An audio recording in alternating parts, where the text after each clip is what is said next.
Io non rischio è la campagna di informazione e sensibilizzazione promossa dalla Protezione Civile che oggi e domani a San Zenone degli Ezzelini fornirà ai residenti informazioni utili sui comportamenti e azioni da seguire in caso di alluvione. Noi abbiamo delle esperienze per il passato che hanno portato anche veramente dei danni alle persone, alle cose qui in paese.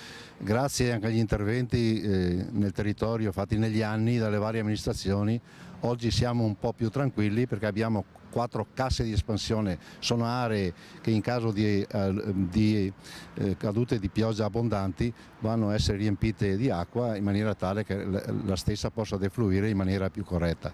Diamo qualche cenno proprio, se riusciamo in maniera stringata, che si deve fare in caso di alluvione? Beh, quando succede bisogna prima non andare di sottopassi, non andare di scantinati, andare sempre di piani superiori. Sarà anche l'occasione per assoldare nuovi volontari tra le fila della Protezione Civile. Che la protezione civile si deve far conoscere per invogliare uomini e donne, magari anche giovani, che abbiano la voglia di mettersi in gioco, oltre agli impegni familiari e di lavoro, possono dedicare del tempo, perché ci si accorge dell'importanza di queste persone quando succedono gli eventi tragici. Per chi è interessato può trovare il banchetto della Protezione Civile anche domani in piazza San Zenone dalle 7 alle 18.